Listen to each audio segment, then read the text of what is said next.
Gillespie. And Newcastle have the chance now to turn their early pressure into a goal. Edgehill being cautioned.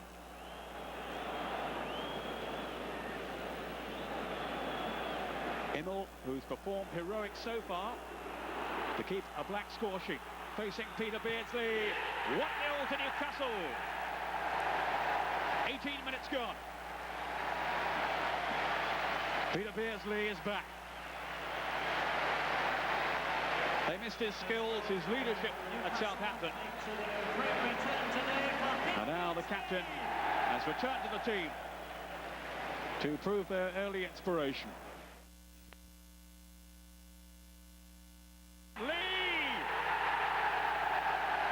Touch to make sure, but I reckon that's Robert Leeds.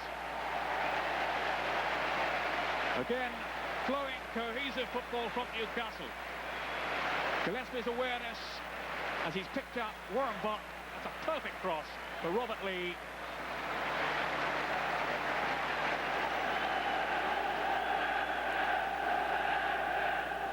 Beardsley driving it through. What a to Ginola. Little nudge by Curl.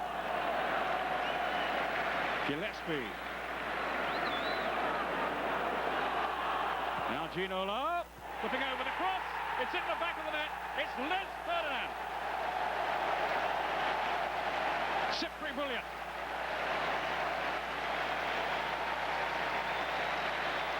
Exhilarating football from Newcastle. Look at the accuracy there. Pinpoint accuracy on the cross from Ginola. And the header from Les Ferdinand arrowed into the corner. All Kevin Keegan will care about that his team have a 3-goal. He's found it with Summerby. Wasn't a back cross either, and a goal from Craney. His first match for Manchester City and his first goal. And it was a well-constructed move too by Manchester City. Summerby, the substitute with the cross. And Jerry Craney underlining his work with that first goal in the blue of Manchester City.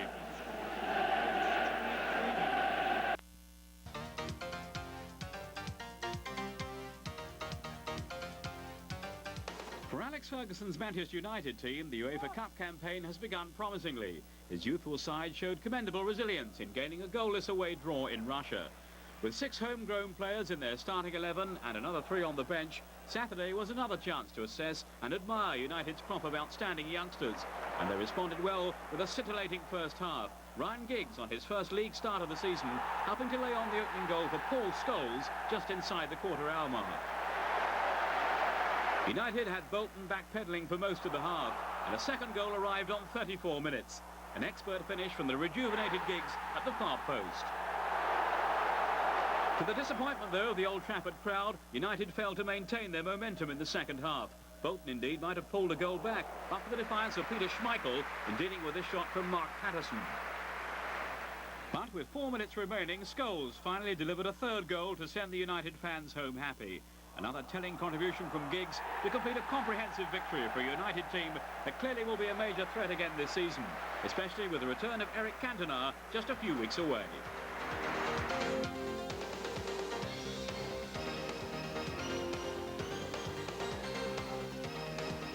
Back in February, Wimbledon were thrashed 7-1 at Villa Park, but their promising early season form suggested this latest visit would be a much closer affair. All the same, Villa were off to a rousing start. On 7 minutes, they led with a goal from Mark Draper, profiting from Dwight York's flick on. Then 2 minutes into the second half, another goal reinforced Villa's grip on the game. A cross from Gary Charles, cleverly helped on by York, for Ian Taylor to round off a flowing move from the home side. Villa maintaining their best start for 15 years to keep the manager happy. Well, I've been quoted many times since I've been a manager about how much I enjoy winning football matches, so I've enjoyed it because we've won. There are always bonuses. The bonus is at the moment that we're playing some good football and creating lots of chances. And today we've won 2-0, but it could have been a few more, and we were obviously very pleased with that.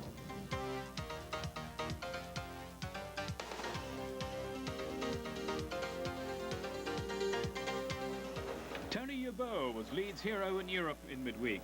His hat-trick inspiring the team to an emphatic 3-0 away success over the French side Monaco. Hoping his defence would cope with the abur was Queen's Park Rangers manager Ray Wilkins, whose own team have made a shaky start to the season. Don't blame the players though, says Wilkins, I'm the man in charge. But Leeds' excursion into Europe had clearly taken its toll. This was a jaded display by them, and Rangers were clearly in the mood to make the most of it. Ahead on 16 minutes with a goal from one of their young strikers, Danny Dichio. Leeds' display was in stark contrast to their form in Monaco, and Rangers stunned them with a second goal towards half-time. This time, a goal from Trevor Sinclair. With Sinclair in top form, Rangers were searching eagerly for further goals, and they struck again midway through the second half. Sinclair's shot palmed out by John Lukic, for Dichio to register his second of the afternoon.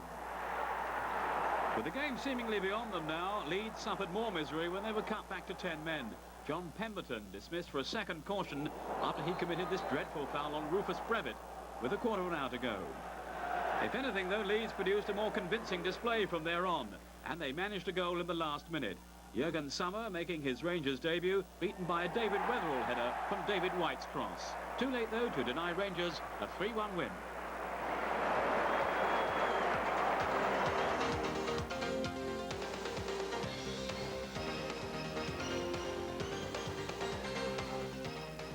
An eventful London derby at Highbury was always more likely to turn Arsenal's way, but they conspired to squander several opportunities, especially 2 minutes from half-time, when they won a penalty. Ian Wright sent sprawling by a challenge from Julian Dix.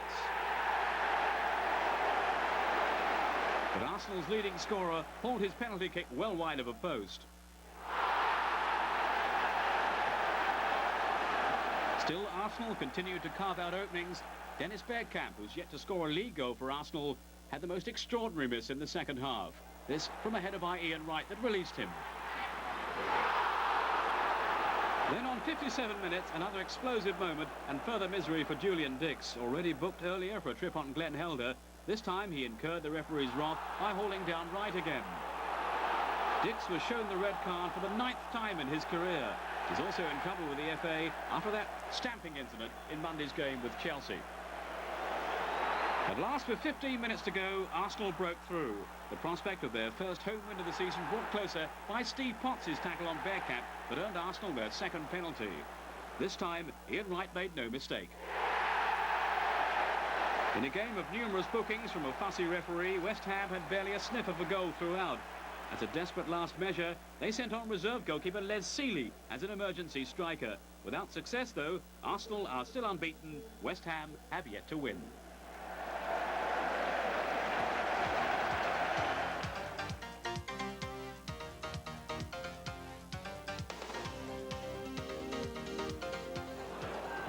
Have started the season well and took the lead against Middlesbrough just after the restart.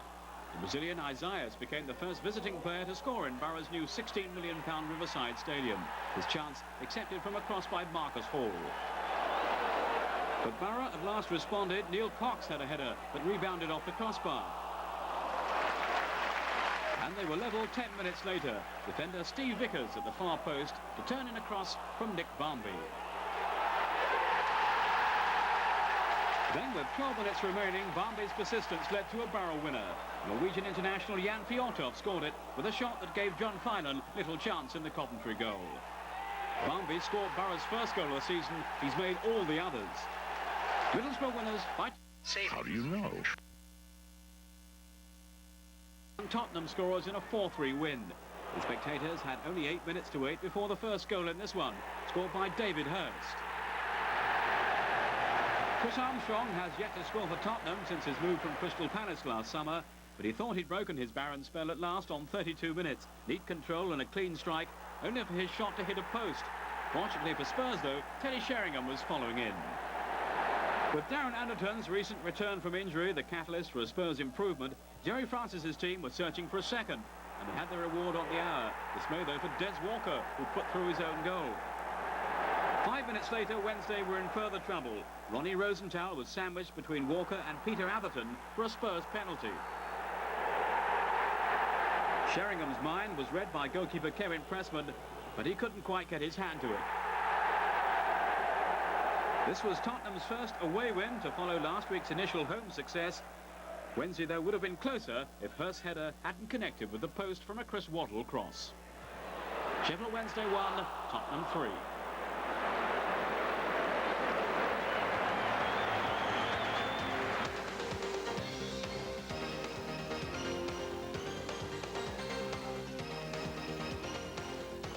John Spencer was a blooded hero for Chelsea against West Ham on Monday. Despite having stitches in a head wound, he scored twice to help secure his team's first win of the season. Not much between the two teams in the first half at Stamford Bridge, although towards half-time Southampton almost scored. Dennis Wise had to clear off his own goal line when a header from former Chelsea striker Neil Shipley seemed destined to go in.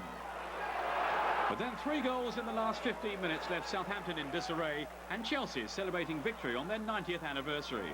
First on 75, defender Frank Sinclair from a Dennis Wise cross.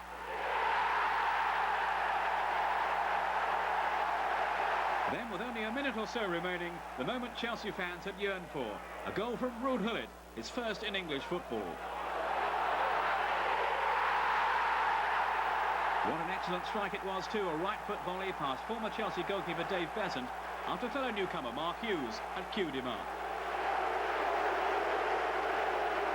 Finally, with just seconds left, Southampton were 3 down. Hughes himself with the last goal, another splendid volley. It was a win inspired by a masterful display by Gullit. Now that he's settling in, Chelsea seems set for a rewarding season. Yeah, I'm very happy, very pleased.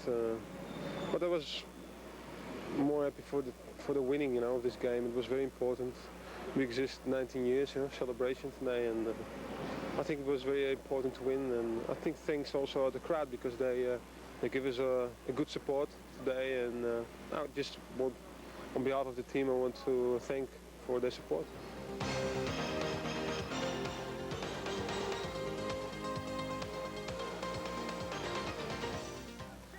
A landmark at the City Ground for Everton goalkeeper Neville Southall.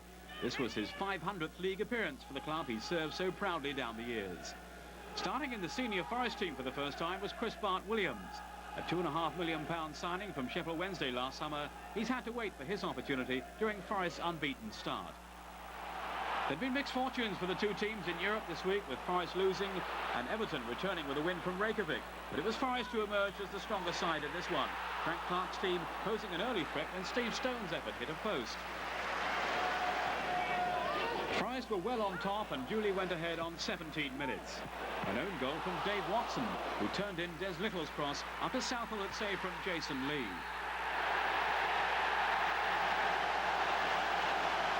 Misfortune for the former England defender Watson, who's clearly revealed as the culprit by the replay.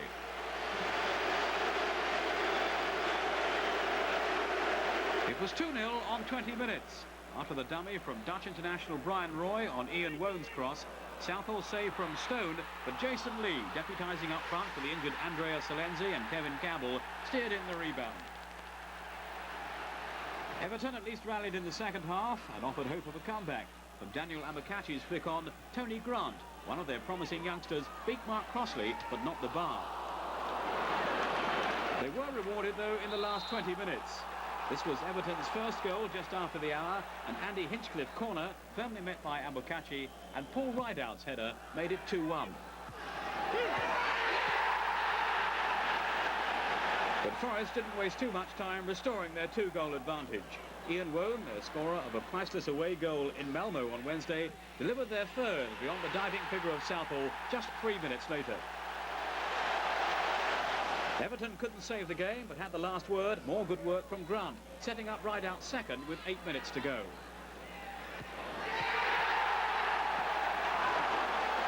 There was, too, even later on, another scare for Forest. Substitute Stuart Barlow, thwarted by the excellence of goalkeeper Mark Crossley.